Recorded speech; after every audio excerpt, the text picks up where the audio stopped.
दोस्तों, आज मैं आपको जो कहानी सुनाने जा रही हूँ, ये कहानी है काली बहू के करवा चौथ की। तो चलिए दोस्तों, देखते हैं आज की ये कहानी। करवा चौथ आने वाला था। बाजार पूरी तरह से सजे हुए थे। शीतल की जेठानी को देखकर लग रहा था कि मानो आज ही वो पूरा बाजार खरीद लाने वाली हो। शीतल, तुम इस सामान की थैली को घर तक लेकर चलो, मैं तब तक मेहंदी लगवा लेती हूँ। तुम तो मुट्ठी छापती हो, तब तुम तो कल रात में ही लगाओगी। शीतल सामान की थैली लेकर घर पहुँचती है। क्या हुआ शीतल बहू? आरती बहू कहाँ रह गई? माँ जी, वो घर के बाहर गली में मेहंदी वाले बैठे हैं, उनसे मेहंदी लगवा कर आ रही हैं। तूने मेहंदी क्यों नहीं लगवाई? तू ऐसे क्यों आ गई? माँ जी, करवा चौथ तो परसों है, मैं तो कल खुद से ही लगा लूंगी। ये देखो, मैं आपके लिए कितनी सुंदर साड़ी लाई हूँ। ये मैं आपको परसों पूजा के बाद दूंगी। शीतल बहू, इधर आ, मेरी तरफ देख। मुझे पता है तेरी आंखों में आंसू मुझे साफ दिखाई दे रहे हैं। शीतल, कब तक ऐसे अपना मन मारती रहेगी? तभी वहाँ आरती आ जाती है। माँ जी, ये देखो कितनी सुंदर मेहंदी लगवाई है मैंने। पूरे 1000 रुपए कलाई के ऊपर तक लगाने के लिए मांग रहा था, मैंने तो 700 ही पकड़ा है। आरती, तूने शीतल को मेहंदी क्यों नहीं लगवाने दी? माँ जी, शीतल तो मुट्ठी छाप लेती है। अभी तीज का त्योहार गया था, फिर रक्षाबंधन में भी शीतल ने मुट्ठी ही तो छापी थी। और वैसे भी शीतल का तो रंग इतना काला है, हाथों में मेहंदी लगी हुई भी होगी तो भी काले रंग से मिलकर छुप जाएगी। हाँ, तुम बहुत बोलने लगी हो। क्या हुआ?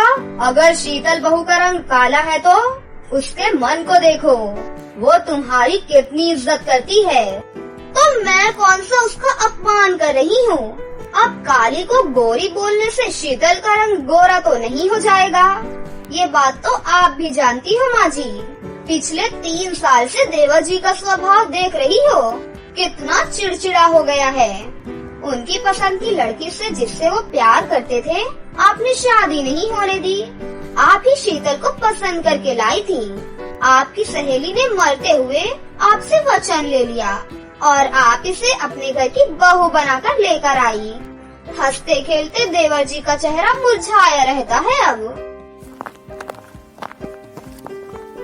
माँ, शाम की चाय मेरे कमरे में ही भिजवा देना, मैं ऑफिस का कुछ जरूरी काम कर रहा हूँ। शीतल, जा रोहित को पहले चाय दे आ। ये करवा चौथ का सामान बाद में अलमारी में रख देना। शीतल रोहित को चाय देने जा ही रही थी कि तभी उसके पापा और बहन करवा चौथ का सामान देने के लिए आ जाते हैं। नमस्ते बहन जी, मैंने सोचा कि कल बच्चे तैयारियों में व्यस्त हो जाएंगे, तो आज ही करवा चौथ दे आते हैं। दीदी, जीजू कहाँ हैं? वो अपने कमरे में हैं। आंटी, मैं जीजू से मिलकर आऊँ? हाँ बिटिया, क्यों नहीं, तुम्हारे जीजू हैं, जाकर मिल लो। शीतल की बहन शनाया रोहित के कमरे में चली जाती है। रोहित ऑफिस में कुछ काम कर रहा था। कैसे हो जीजू? आप तो कितने दिनों से घर ही नहीं आए। ये मैं आपकी चाय लाई थी। शीतल, जब तुम्हारी मेहमान नवाजी हो जाए तो मुझे बता देना, मैं अपना काम करने कमरे में आ जाऊंगा। अभी मैं छत पर जा रहा हूँ। 2 घड़ी कोई ढंग से काम भी नहीं करने देता। जैसी शक्ल है वैसी ही अकल है। रोहित कमरे से बाहर निकलता है और गुस्से में छत पर चला जाता है। वो शीतल के पिता को नमस्ते तक नहीं करता है। लगता है दामाद जी व्यस्त हैं। अच्छा बहन जी, अब हम चलते हैं। चलो शनाया बिटिया। शीतल के पिता और बहन चुपचाप वहाँ से चले जाते हैं और शीतल की आंखों में आंसू आ जाते हैं और वो रोने लग जाती है। चुप हो जा बहू, मुझे सचमुच रोहित पर बहुत गुस्सा आ रहा है। उसका इस तरह से व्यवहार करना बिल्कुल ठीक नहीं है। अरे तुम्हारे पापा चले भी गए। मैंने तो उनके लिए इनसे कहकर समोसे मंगवाए थे। चलो कोई नहीं, हम समोसे खाकर चाय पी लेते हैं। शीतल के दर्द को सिर्फ उसकी सास समझती थी, पर वो बेचारी भी क्या करती। जब बच्चे बड़े हो जाते हैं तो उन्हें सिर्फ वक्त ही सिखाता है, फिर वो अपने माता पिता की भी नहीं सुनते। करवा चौथ का त्योहार आ जाता है। शीतल की जेठानी साड़ियाँ देखने में व्यस्त थी। सुनो जी, मैं इसमें से कौन सी साड़ी पहनूं? आपको पता है, शाम की पूजा में सभी औरतें अच्छे से तैयार होकर आती हैं। मुझे उन सब में सबसे ज्यादा सुंदर दिखाई देना है। आरती, तुम कुछ भी पहन लो, तुम्हारे ऊपर सब अच्छा लगता है। आखिर तुम हो ही इतनी सुंदर। उधर शीतल भी शाम की पूजा की तैयारी के लिए अपने कपड़े निकाल रही थी। सुबह से 10 बार साड़ियाँ निकाल करके वापस अलमारी में रख चुकी हो। अरे तुम्हारे काले रंग पर कुछ नहीं जचने वाला, तुम जो मर्जी पहन लो, सब तुम्हारे रंग में मिल जाएगा। मेरी तो किस्मत ही खराब थी जो तुम जैसी काले रंग रूप वाली लड़की से मेरी शादी हो गई। पता नहीं बॉस को क्या हुआ था जो आज आधे दिन की छुट्टी जरूर देनी थी। ना छुट्टी देते ना मैं तुम्हारी शक्ल देखता, लेकिन उन्हें भी क्या पता कि मेरी बीवी औरों की पत्नियों की तरह सुंदर नहीं है। तभी रोहित के मोबाइल पर उसके बॉस का फोन आता है। Hi, good evening sir.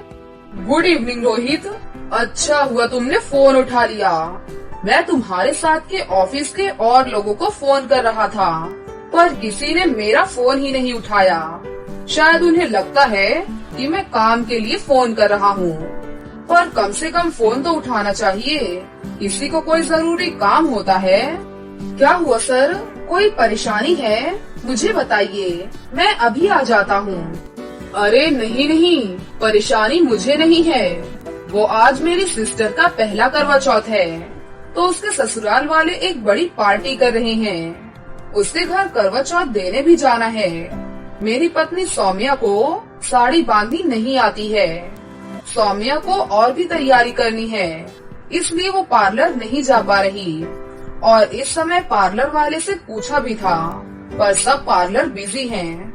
वही परेशानी हो रही है। मैंने सोचा तुम्हारी पत्नी की नजर में कोई पार्लर वाली हो तो वो हमारे घर भेज दे। जी सर, मैं अभी 10 मिनट में आपको फोन करके बताता हूँ। रोहित सीधा अपनी भाभी आरती के कमरे में जाता है और कहता है, भाभी, अगर आपको साड़ी बांधने आती है तो थोड़ी देर के लिए आप ही मेरे साथ चलो, सर का काम हो जाएगा। अब तुम्हारे सर की पत्नी को तैयार करने में मुझे क्या मिलेगा? मैं अपना समय क्यों खराब करूं? इससे तो मैं खुद ही तैयार ना हो जाऊं। रोहित बेटा, तू भी किससे पूछ रहा है? आरती ने आज तक कभी किसी की मदद की है जो आज करेगी? एक बार शीतल से पूछ ले, शायद उसकी जानकारी में कोई पार्लर वाली हो। माँ, तुम भी कैसी बातें कर रही हो? शीतल को कभी पार्लर की जरूरत पड़ी भी होगी, उसे कुछ समझ नहीं है। क्या हुआ माँ जी, कोई परेशानी है? फिर शीतल की सास उसे सारी बात बताती है। माँ जी, अगर ये माने तो मैं इनके साथ इनके बॉस के घर चली जाती हूँ। मैं उनकी वाइफ को तैयार करके आ जाऊंगी। अभी तो पूजा में बहुत समय है। रोहित बेटा, शीतल ठीक कह रही है। अगर किसी को हमारी जरूरत पड़े तो हमें उनके काम आना चाहिए। और वैसे भी वो तुम्हारे बॉस हैं, तो शीतल बहू को ले जा। माँ के कहने पर रोहित शीतल को अपने बॉस के घर ले जाता है। शीतल को देखकर सौम्या बहुत खुश होती है। शीतल उसे बहुत सुंदर तरीके से तैयार कर देती है। शीतल, तुमने तो सचमुच पार्लर से भी अच्छा तैयार किया है मुझे। अब नंद के ससुराल जाओ तो बहुत से लोग देखते हैं। Thank you Sheetal, you are so sweet. Thank you so much Rohit. Sheetal ji, आपने तो सौम्या को सचमुच बहुत ही अच्छा तैयार किया है। अब इनके लिए कुछ खाने पीने का इंतजाम करो। सर, आज तो मेरा करवा चौथ का व्रत है। शाम को चंद्रमा को देखकर ही मैं पानी पीऊंगी। अरे हाँ, मैं तो भूल ही गया था। आज तो आप दोनों का करवा चौथ का व्रत है। फिर भी देखो, शीतल कितनी हिम्मत करके मेरे लिए यहाँ आई, मुझे तैयार किया। अब घर जाएगी, खुद भी तैयार होगी और पूजा भी करेगी। सचमुच शीतल, तुमसे मिलकर बहुत अच्छा लगा। तुम बहुत अच्छी हो। रोहित जी, आज तो शीतल कुछ खा नहीं सकती, लेकिन इस संडे डिनर पर आप दोनों इनवाइट हो। काफी देर तक सौम्या और उसके पति शीतल और रोहित के साथ बात करते रहे। शीतल भी उनके साथ इतनी घुल मिल गई मानो उनके परिवार का हिस्सा हो।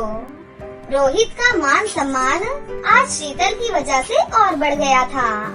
रोहित मन ही मन बहुत शर्मिंदा था कि जिस पत्नी को उसने रूप रंग के लिए हमेशा अपमानित किया, आज वही पत्नी उसके सम्मान का प्रतीक बनी थी, वही उसके काम में आई थी। रोहित मन ही मन अपने आप से वादा करता है, शीतल कितनी अच्छी है। मैंने उसके साथ कितना गलत किया। वो बहुत सुंदर है, ये आज मुझे पता चला। शीतल घर आती है और 16 श्रृंगार करके तैयार होती है। इतनी देर में रोहित भी उसके पास आता है। मुझे माफ कर दो शीतल, मैं तुम्हारी सुंदरता को पहचान नहीं पाया। मैं सच में बहुत भाग्यशाली हूँ कि तुम मुझे मिली। अपने पति का प्यार पाकर शीतल आज बहुत खुश थी। शीतल के चेहरे पर आई मुस्कान देखकर उसकी सास बहुत खुश होती हैं। उसके बाद आरती और शीतल दोनों मिलकर चंद्रमा की पूजा करती हैं और अपना करवा चौथ का व्रत पूरा करती हैं। एक समय की बात है, राजीवपुर नाम के एक गांव में 2 बहनें रहती थीं। छोटी बहन का नाम सुहानी और बड़ी बहन का नाम ईशानी था। सुहानी बहुत ही आलसी थी, वो कोई भी काम नहीं करती थी। एक दिन ईशानी बोलती है, सुहानी, तुम कोई भी काम क्यों नहीं करती हो?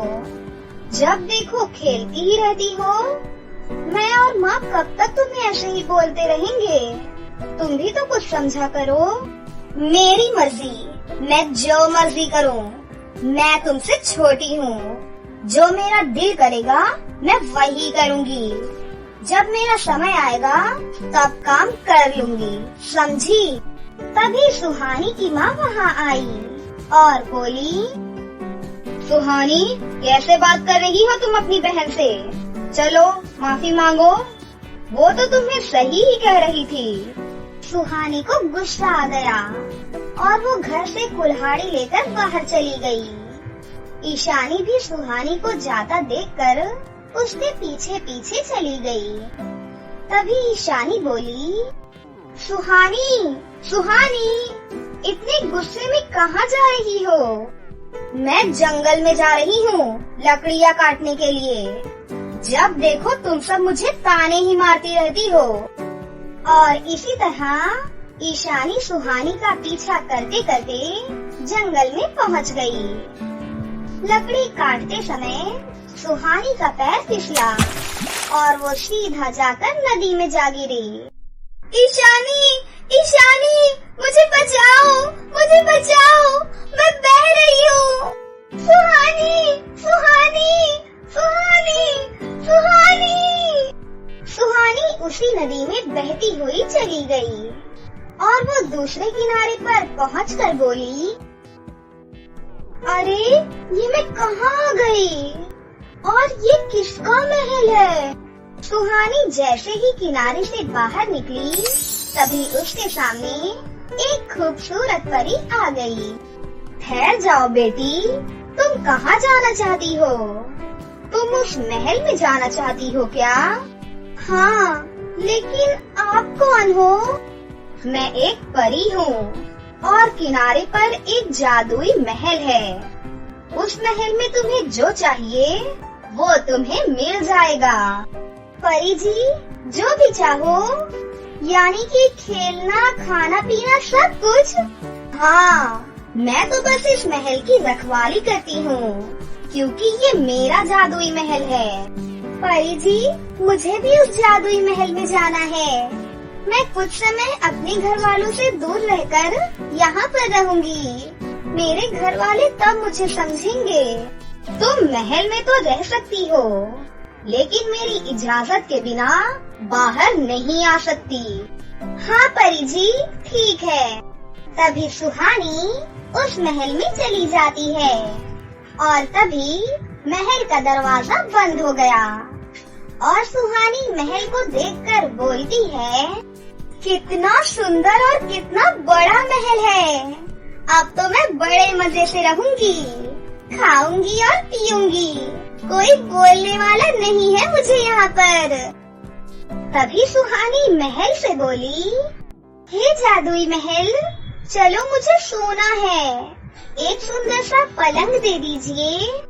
सुहानी के इतना बोलते ही वहाँ पर एक सुंदर सा पलंग हाजिर हो गया। सुहानी खुश होकर उस पलंग पर सो गई। इधर ईशानी अपनी छोटी बहन को ढूंढने के लिए सबको लेकर आई, लेकिन वहाँ पर कोई भी नदी नहीं थी। सब उसे ढूंढने लग गए और थोड़ी दूर ढूंढने के बाद सब वहाँ से चले गए। सुहानी जादुई महल में बहुत खुश थी। जब वो खाने को मांगती तो खाना आ जाता। अब वो पूरे दिन खेलती कूदती रहती थी। सुहानी कुछ दिन तक बहुत खुश थी, लेकिन फिर उदास रहने लगी। उसे घर की और माँ की याद सताने लगी और एक दिन उसने खुद से कहा, मुझे सबकी याद आ रही है। मैं इतने दिनों से यहाँ हूँ, सब बहुत परेशान हो रहे होंगे। मुझे जाना चाहिए अब। तभी सुहानी महल से बाहर निकलने लगी तो उसे जोर का झटका लगा और वो दूर जाकर गिर गई। फिर सुहानी रोते रोते बोली, मुझे जाना है, मैं यहाँ नहीं रह सकती। मुझे जाने दो, मुझे जाने दो। तभी महल बोला, अब तुम यहीं रहोगी।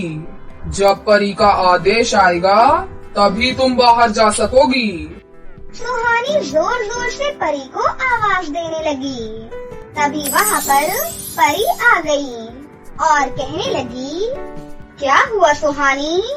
परी जी, मुझे यहाँ नहीं रहना है, मुझे घर जाना है। लेकिन तुम ही तो चाहती थी ना कि तुम ऐसे आराम से रहो। नहीं नहीं, मुझे बस अपने परिवार के पास जाना है। मैं अब सब काम करूँगी, अपने घर वालों को शिकायत का कोई मौका नहीं दूंगी। तभी परी ने उसकी बात मान ली और जादुई महल से उसे आजाद कर दिया। सुहानी दौड़ते हुए अपने घर पहुंची। वहाँ सब आराम से अपना अपना काम कर रहे थे। तभी ईशानी बोलती है, अरे सुहानी, क्या हुआ? तुम तो अभी अभी जंगल गई थी ना लकड़ी काटने? मैं भी तुम्हारे साथ गई थी, लेकिन तुम दिखी ही नहीं, तो मैं वापस आ गई। सुहानी सोचने लगी, मैं तो काफी दिनों से घर से दूर थी, जादुई महल में थी, लेकिन ईशानी ऐसा क्यों बोल रही है कि मैं अभी गई थी? सुहानी को पता चला कि वो जब तक जादुई महल में थी, समय वहीं रुका हुआ था।